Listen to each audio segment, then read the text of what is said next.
Folks, we got a little problem we got to discuss. Yeah, it's not a problem that is like many others. This is kind of a private problem. Actually, a problem that most Americans don't even want to talk about. I don't want to talk about it. This is like that hidden secret hidden behind the curtain. People would rather talk about religion, politics, and even sex before they talk about this problem. And that's what we're going to talk about today. One of the biggest problems facing American households today. Probably you too. Heck, I used to have this problem, but I got counseling and I got it fixed. Stick around because we're going to talk about America's #1 problem, a record that we are setting right here today. Actually, 4 records that you are playing into that will sink your household if you don't get counseling. That's what we're going to cover. My name is Chris Naugle, and this is What Now, What's Next.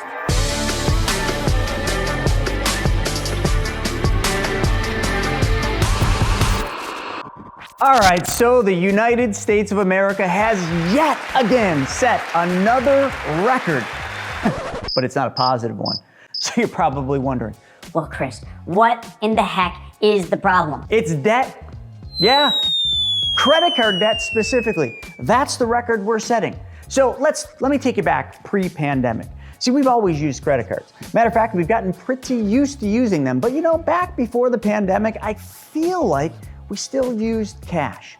We used to walk into stores and we would pay cash and we would get change and then we'd put the change in a tip jar. And, it was kind of a mix of credit cards and cash. I remember a long time ago, like 3, 4, 5 years ago, where we used cash for a lot of things. You'd go out to dinner, you'd actually pay and tip in cash. Cash. Yeah, that was a thing back in the day. Maybe it was further than 5 years ago. But anyway, some of you could remember those days when we actually paid for things in cash. Then all of a sudden we got one of those little credit cards. I got one when I was 17 years old, $500 balance. Man, I barely used that thing. It was scary. Mom said, "Don't use that. These will get you in trouble." This little plastic thing.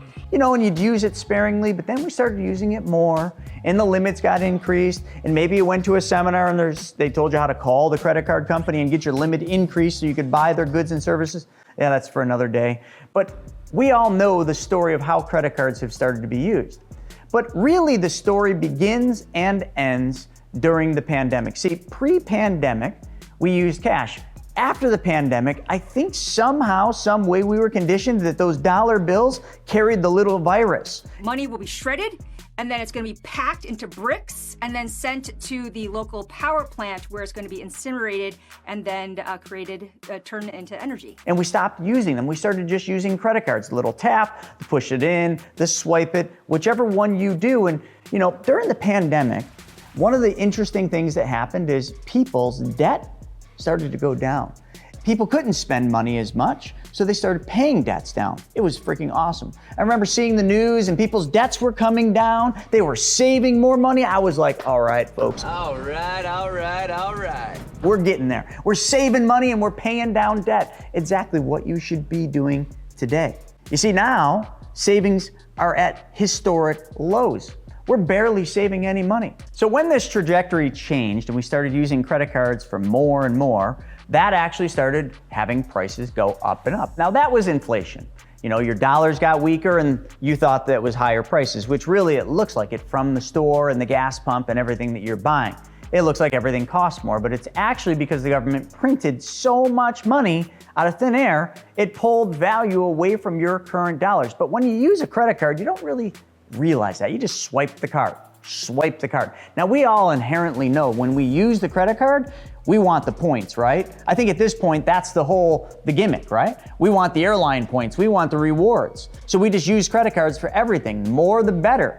But we have the intentions of paying them off at the end of the month. Now remember I said I needed counseling? That's what I needed counseling on. I got in the habit of using credit cards for business, for personal things, and all of a sudden, one month would come where you'd have a little bit less money than you were hoping, and you're like, oh, I'll get it next month. And then it was, I'll get it next month. It's kind of like an addiction, right? Like, Oh, I don't have a problem. Nah, just another one. It's no problem. I'm fine. and then all of a sudden you're stumbling home. You're not falling on your face like when you're drunk, but you're stumbling home and you're like, whoa, I'm not okay. in debt. Well, that was my problem. And I got counseling. And you know what that counseling was? I watched a 90-minute video, and it talked about this awesome thing called the infinite banking concept, the process of taking back the banking functions in your life. Oh yeah, and I had a mentor. His name was Brent, and he showed me the way to take back control of my money and the way where I could turn my debts and expenses into wealth. Now think about that. Just imagine if, that monthly check you write every single month to all your debts. I don't care what debt, but let's start with your credit cards since that's what we're talking about. Every month you write checks to those credit card companies. Think about this. What if instead of writing a check to Visa, Amex, Discover, MasterCard, you wrote a check to you, and you for the exact same amount you paid them? How much more money would you have? You're thinking, well, that's stupid. How could I ever do that?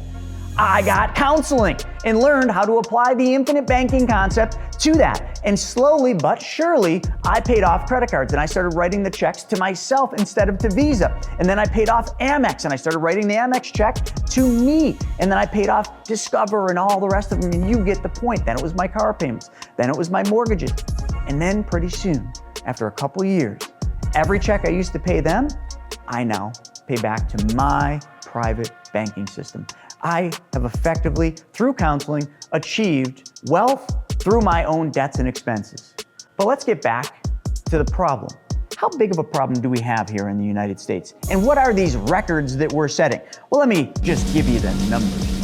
$17.1 trillion in household debt, record number one. $12 trillion in mortgage debt, record number two. $1.6 trillion in auto loans, record number three.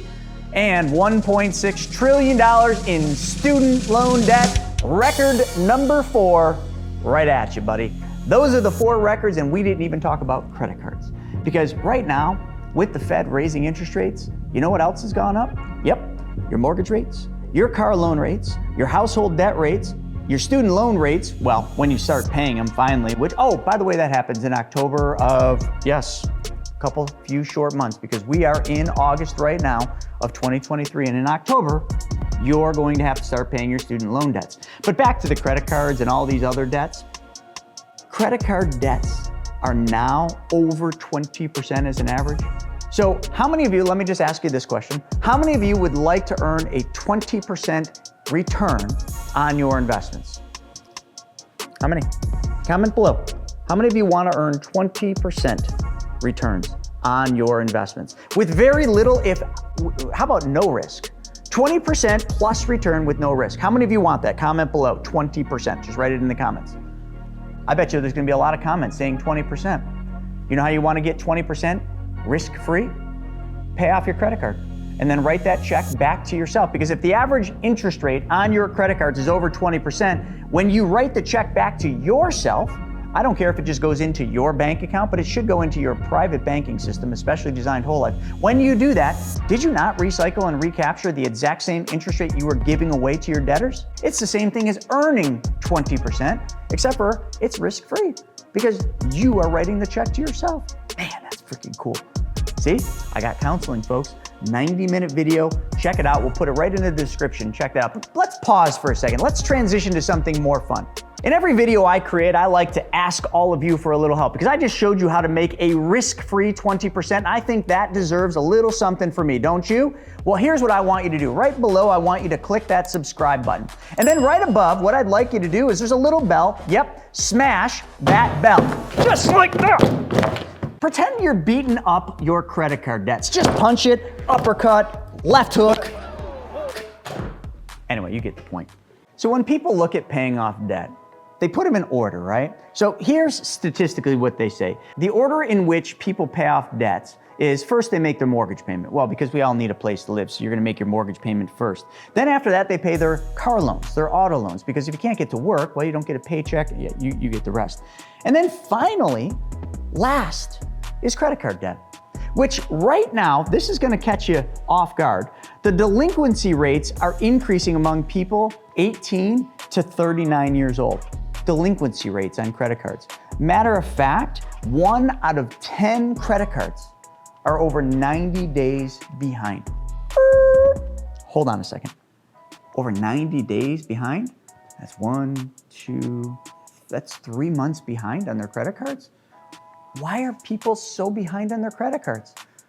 Well, let's go back to what I said earlier. Remember, the price of everything went up, but people are still living like it's 1999. Party like it's 1999. You see, during the pandemic when we saved money and paid down debt and the government gave us a whole bunch of money from that 5.1 trillion they printed, we started spending more money. We were going out. Then they opened the country up and we started getting on planes. We started traveling around. This vacation, this party, that party. You guys all know what I'm talking about. And all of that cost more money. And not only did it cost more money, the cost of goods went way up. The cost of airlines went way up. The cost of fuel and cars and everything else went way up. So we needed to maintain our lifestyle. When we ran out of money and our paycheck wasn't enough and we didn't have any more in the savings, what was the natural next step?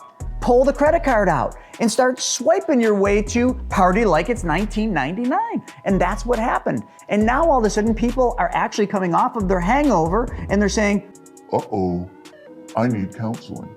that's right. Just like me. Just like back in the day when I needed counseling. It's that hangover wears off and you realize, Wow, I'm in a little bit of debt.